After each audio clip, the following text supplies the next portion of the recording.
শিষ্টাচার কাকে বলে? শিষ্টাচার কি জিনিস? সামনের দিকের মাথার চুল ছোট করা, সেটাই কি শিষ্টাচার? সব চুল ছোট করা, সেটাই কি শিষ্টাচার? ভুরু তুলে চিকন করা, সেটাই কি শিষ্টাচার? দাঁত ছিলে চিকন করা, সেটাই কি শিষ্টাচার? এই নগ্ন স্কিন পায়জামা পরা, সেটাই কি শিষ্টাচার? আরে একবারে স্কিন পায়জামা পরে আছে আর বাপের মাথায় টুপি আছে, সব বছরই হজ করে, উমরা করে মাসে মাসে। এটা বাপ আর এটা বেটি, হলো অযোগ্য বাপ, ঘৃণিত কাপুরুষ বাপ।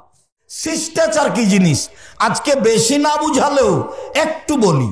আয়েশা রাদিয়াল্লাহু তাআলা আনহা বলেন, আল্লাহর নবী বলেছেন সকল নবীর শিষ্টাচার 10টা, সব নবীর বৈশিষ্ট্য 10টা, সব নবীর খাসলাত অভ্যাস 10টা। এক, কাসু সারেব, মোচ কেটে ফেলতে হবে, মোচ ব্লেড দিয়ে চাঁচা যাবে না, এটা সব নবীর শিষ্টাচার, সব নবীর বৈশিষ্ট্য। 2, এফাউল লোহা, দাড়ি বড় করতে হবে, দাড়ি ছোট করা কাবিরা গুনাহ, চেঁচে ফেলা কাবিরা গুনাহ। চেঁচে ফেললে অভিশাপ হবে। কেন? চেঁচে ফেললেও মহিলা হতে চায়, মহিলার দাড়ি নেই, এই জন্য চেঁচে ফেলাটা অভিশাপ, চেঁচে ফেললে অভিশাপ হবে। ছোট করাও কাবিরা গুনাহ, চেঁচে ফেলাও কাবিরা গুনাহ, তবে চেঁচে ফেললে অভিশাপ হবে। চেঁচে ফেললে চোখের পাওয়ার কমে যাবে, চেঁচে ফেললে স্ত্রী মিলনের ক্ষমতা কমে যাবে। দাড়ি ছেড়ে দিতে হবে, নিজ গতিতে নবীগণের খাসলাত অভ্যাস শিষ্টাচার স্বভাব। 3, আসওয়াক, মেসওয়াক করা। অন্য হাদিসে এসেছে আমি ভারী না মনে করলে আমার উম্মতকে 5 ওয়াক্ত সালাতে মেসওয়াক করার আদেশ করে দিতাম। 4, ইন্তেকাসুল মা, পেশাব পায়খানার পরে পানি দিয়ে পবিত্রতা অর্জন করা। আগে ঢেল টিস্যু পেপার পরে পানি, এ কথা মিথ্যে।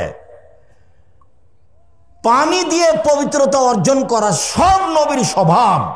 ইব্রাহিম আলাইহিস সালাম, মুসা আলাইহিস সালাম, মুহাম্মদ সাল্লাল্লাহু আলাইহি সাল্লাম পেশাব পায়খানার পরে পানি দিয়ে পবিত্রতা অর্জন করার পরে হাতটা মাটি দিয়ে মেজে নিতে হবে, এটা ছিল নবীদের খাসলাত স্বভাব অভ্যাস।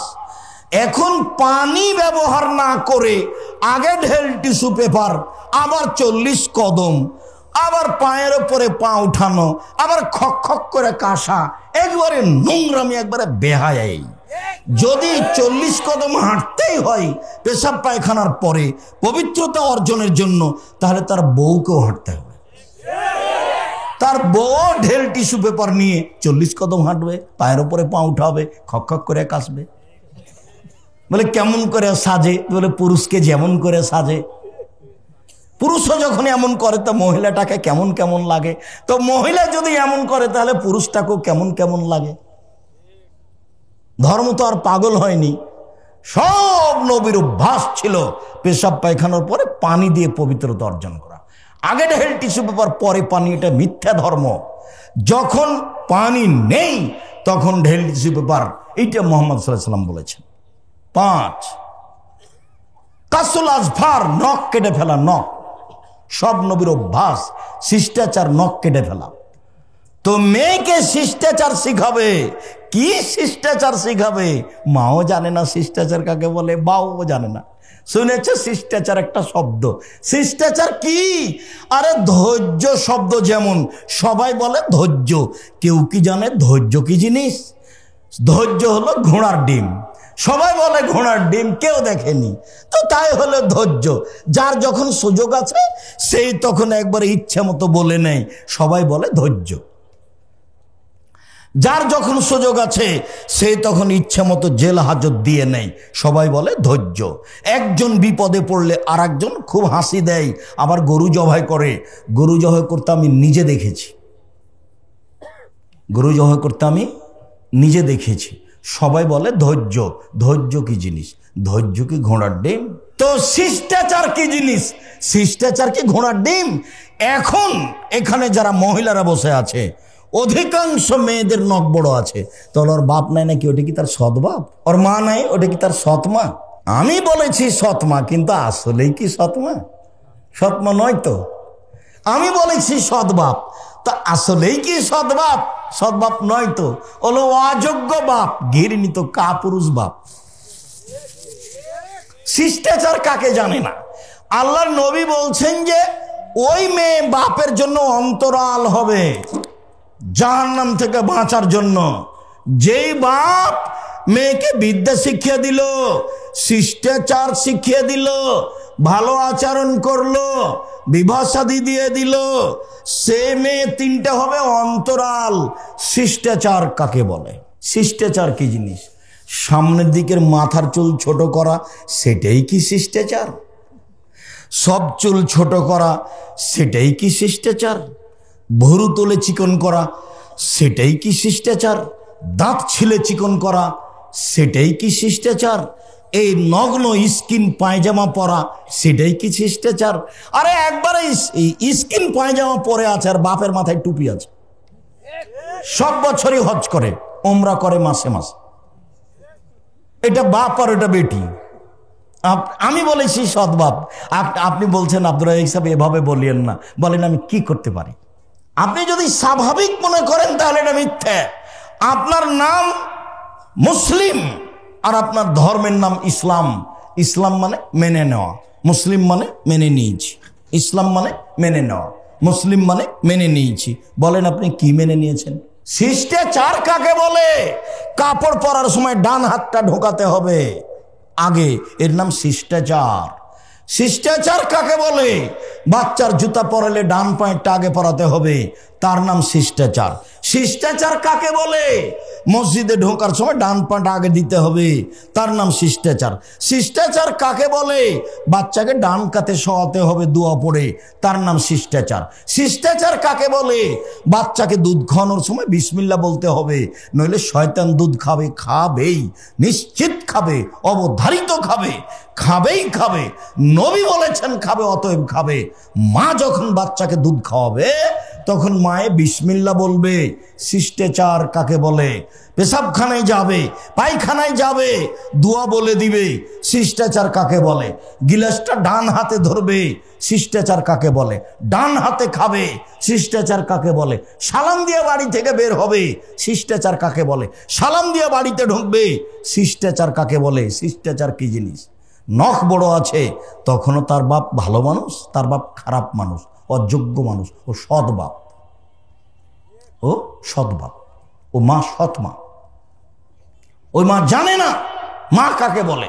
ওর বাপ বিবাহ দিয়েছে, স্বামীর কাছে গেছে, তাই তার বাচ্চা হয়ে গেছে, সেই জন্য মা। ওর জানা নাই মা কাকে বলে। চিরদিন 30 বছর থেকে বলে আসছে একটা হাদিস, যখনই কোনো বক্তব্য দিয়েছি তখন সে হাদিস এসেছে মা কাকে বলে। তখন আমি জাবেরের হাদিসটা বলেছি। জাবের রাদিয়াল্লাহু তাআলা আনহু বলেন, রাসূলের সাথে আমরা এক জায়গা থেকে যুদ্ধ করে আসছি, এখন মসজিদে ঢুকবো। আল্লাহ রাসূল বলেন, থামো থামো থামো, সবাই এখানে থাকো, সকালে যাব, এখানে রাতে থাকি, মদিনায় সকালে ঢুকবো। আমি জাবের বললাম, আল্লাহর নবী আমি নতুন বিবাহ করেছি, আমাকে বাড়ি যেতে দেন। তো এইটুকু বলতেই আল্লাহ রাসূল বলতে লাগলেন, ও নতুন বিবাহ করেছো? কুমারী মেয়ে বিবাহ করেছো না তালাক প্রাপ্তা মেয়ে বিবাহ করেছো? তা আমি বললাম যে তালাক প্রাপ্তা মেয়ে বিবাহ করেছি। তার বিবাহ হয়েছিল, স্বামী তাকে তালাক দিয়ে দিয়েছে, আমি তাকে বিবাহ করেছি। তখন আল্লাহ রসুল বলছেন, হাল্লা বিক্রাম তুলায় বহ তুলায় বোকা, তুমি কুমারী মেয়ে কেন বিবাহ করলে না? তুমি তার সাথে খেলতে, ও তোমার সাথে খেলতো। তুমি কুমারী মেয়ে কেন বিবাহ করলে না? তুমি তার সাথে খেলতে, ও তোমার সাথে খেলতো। তুমি কুমারী মেয়ে কেন বিবাহ করলে না? তুমি তার সাথে খেলতে, ও তোমার সাথে খেলতো। আল্লাহ রসুল তো এই পর্যন্ত বললেন। দেখেন এবার জাবের কি বলেন। জাবের রাদিয়াল্লাহু তাআলা বলছেন, আল্লাহর নবী শোনেন, আমার আব্বা উহুদের যুদ্ধে শহীদ হয়েছেন 9 জন মেয়ে রেখে, আমার 9 জন বোন আছে। আল্লাহ রসুল শোনেন, আমার আব্বা উহুদের যুদ্ধে শহীদ হয়েছেন 9 জন মেয়ে রেখে, আমার 9 জন বোন আছে। আক্রাহ আন আতাজাওয়াজা মিসলাহুন্না, তাদের মতো কম বুদ্ধির মেয়েকে বিবাহ করা আমি পছন্দ করিনি 4টা কারণে। আমার বোনদের সমবয়সের মেয়েকে বিবাহ করা পছন্দ করিনি 4টা কারণে। এক, লে তুয়াল্লে মাহুন্না, বেশি বয়সের তালাক প্রাপ্তা মেয়ে বিবাহ করেছি যাতে করে আমার স্ত্রী আমার বোনকে বিদ্যা শিখাতে পারে। 2, বলে তুয়াদ্দে বাহুন্না, যাতে করে আমার স্ত্রী আমার বোনদেরকে শিষ্টাচার শিখাতে পারে। 3, বলে তারাজ্জলাহুন্না, যাতে করে আমার স্ত্রী আমার বোনদের মাথার চুল চিরুনি করে সাজগোজ করে পরিপাটি করে রাখতে পারে। 4 বলে তাকুমা আলাইহিন্না, যাতে করে আমার স্ত্রী আমার বোনদের উপরে পাহারা দিতে পারে। তার নাম মা। রাসূলের সামনে বিবরণ দিলেন জাবের রাদিয়াল্লাহু আনহু, আমি বেশি বয়সের মেয়ে বিবাহ করেছি তালাক প্রাপ্ত 4টা কারণে। আমার 9 জন বোন আছে, সবাই কম বয়সের, কারো বিবাহ হয়নি। 1, আমার স্ত্রী যেন আমার বোনদেরকে বিদ্যা শিখাতে পারে। 2, আমার স্ত্রী যেন আমার বোনদেরকে শিষ্টাচার শিখাতে পারে। বিদ্যা না হয় বুঝলামই, ছেঁচড়া মেছড়া করে কি যে শিখালো। 4 পাস করেনি তাই বলছে মেয়েকে ডাক্তার করবে, তাই নিয়ে খুব ব্যস্ত। 6 পড়ার পরে 4 জন মাস্টার, ক্লাস 8-এ গিয়ে 6 জন মাস্টার, ম্যাট্রিক পাস করার পরে ইন্টার পাস করার জন্য যে কয়েকটা সাবজেক্ট সব মাস্টার। তারপরে ডাক্তারিতে ভর্তি করেছে কোনো বিশ্ববিদ্যালয়ে, কয়দিন পরে মেয়ে আরেকজনের সাথে চলে গেছে। তখন টাকাটি কি হলো? কোলার বাড়ির সেই ছেলেটা অতীব মেধাবী, ভালো ভদ্র ছেলে, সবাই তাকে বলে খুব ভদ্র, খুব মেধাবী, সবাই বলছে উত্তরবঙ্গে সবচেয়ে মেধাবী। তাই পড়াশোনা করেছে, বাপে বলেছে বড় ডাক্তার। তো পড়াশোনা করে লন্ডন থেকে এসেছে, পিজি হাসপাতালের ডাক্তার, 3 লক্ষ টাকা বেতন। তো দেখলাম সেই দিন আসলো কোলার বাড়িতে, গাড়ি থেকে নামলো, কথার কথা গ্রামের লোকজন দৌড়িয়ে এসেছে, চাচি খালা ফুফু দেখবে কত সুন্দর আদরের ছেলে, লন্ডন থেকে পড়ে এসেছে। গাড়ি থেকে নামলো, দেখা গেল গলায় টাই আছে, গায়ে স্যুট আছে, পায়ে জুতা আছে, মোজা আছে, দাড়ি চাঁচা আছে, হাতে সিগারেট আছে। এই অবস্থায় ছেলে গাড়ি থেকে নামলো, গ্রামবাসীর খুব ভালো ভদ্র ছেলে। একটু পরে বৌমা গাড়ি থেকে নামলো, দেখা গেল হালকা হালকা গায়ে কাপড় আছে। একটু পরে নাতনি গাড়ি থেকে নামলো, দেখা গেল গায়ে কাপড় নেই। দেখা গেল গাড়ির পিছন দিকে কুকুর আছে। গাড়ির পিছন দিকে কি আছে? কুকুর আছে। বলেন টাকা লস হয়েছে না লাভ হয়েছে? আবার পিজি হাসপাতালে গিয়ে দেখেন যারা সহযোগিতা করছে সবাই বেটি ছেলে মানুষ, মহিলা। আবার দেখেন প্রেসক্রিপশন লিখেছে ওই ওষুধ কোম্পানির, যারা তাকে টাকা দেয় ও জানে এর চেয়ে ভালো ওষুধ আছে, তারপরেও যারা তাকে টাকা দেয় তাদের ওই কোম্পানির ওষুধ লিখেছে। বলেন এখন একে কি করবেন? এ কি করবে জাতি? আমাকে বলছে আব্দুর রাহিক সাহেব, 3টে ছেলে একটা একটু স্কুলে দিলে হয় না? বলছে সবাই তো দেয়, কাজে আমি ওই পাতা ছিঁড়ে দিয়েছি। সবাই দেয় তো সেই জন্য আমি ওই পাতা ছিঁড়ে দিয়েছি, ওই পাতা আমি রাখিনি। তারপর তাকে দেখে ছেড়ে দেবো কি বলতে চায় আমাকে। শুনুন, বিদ্যা কাকে বলে বাপ মা বুঝতে পারলো না, পরিস্থিতিকে বিদ্যা বুঝলো, মূলত তা বিদ্যা নয়। বিদ্যা কি জিনিস এটা শুনতে হলে আব্দুল্লাহ যেভাবে বিস্তারিত সময়ে বিশ্ববিদ্যালয়ের সেমিনারগুলিতে বলছে সেগুলো আপনি দেখেন, তাহলে আপনি বুঝতে পারবেন বিদ্যা কি জিনিস, বিদ্যা মূলত কাকে বলে, এইটা আপনি স্পষ্ট বুঝতে পারবেন। সম্মানিত দিনী ভাই বোন, শিষ্টাচার তো কেউ 5 পয়সা দাম দেয় না, নখ বড় আছে তো। আর আমি কি বলতে পারি? আমি বলে গেলাম ও হলো সৎমা, এ পর্যন্ত বললাম। তারপরে যেটা আল্লাহ রাসূল বললেন, নবীগণের স্বভাব বৈশিষ্ট্য, নাক ফুলে বেতে, বগলের লোম উঠিয়ে ফেলা, মহিলা হোক পুরুষ হোক, ব্লেড দিয়ে কাটা যাবে না, উঠেই ফেলতে হবে। এটাই হলো নবীগণের শিষ্টাচার, বৈশিষ্ট্য, খাসলত, অভ্যাস। হালাকুল আনাত, নিচের লুম পরিষ্কার করতে হবে, ঊর্ধ্বে টাইম 40 দিন, যেভাবে সহজ, যেভাবে সম্ভব, নারী পুরুষ একই হুকুম। এগুলো হলো নবীগণের অভ্যাস, এগুলো হলো নবীগণের স্বভাব। তারপরে হলো আল হায়া, লজ্জা। লজ্জা নবীগণের স্বভাব, লজ্জা নবীগণের খাসলাত, লজ্জা নবীগণের বৈশিষ্ট্য। সব নবীর একটা কথা ছিল, সব নবীর একটা বাক্য ছিল, এজালাম তাস্তাহি ফাসনামা শেতা। যখন তুমি লজ্জা করবে না তখন তুমি সব পাপ করতে পারো, যখন তুমি লজ্জা করবে না তখন তুমি সব পাপ করতে পারো। আল হায়া ওয়াল ঈমান কারনাও জামিয়া, লজ্জা এবং ঈমান একসাথে জমা ধরে আছে, লজ্জা এবং ঈমান একসাথে জমা ধরে আছে। এই যা রফে আহাদম রফেলা আখারো, একটা উঠে গেলে আর একটা চলে যায়, লজ্জা চলে গেলে ঈমান চলে যায়, ঈমান চলে গেলে লজ্জা চলে যায়। ঈমান যত বেশি হবে পাপ তত কম হবে, ঈমান যত কম হবে পাপ তত বেশি হবে। তাহাজ্জুদ পড়লেও হবে, হজ করলেও হবে, বোরখা পরলেও হবে। ঈমান দিয়েই পাপ ঠেকানো যায়।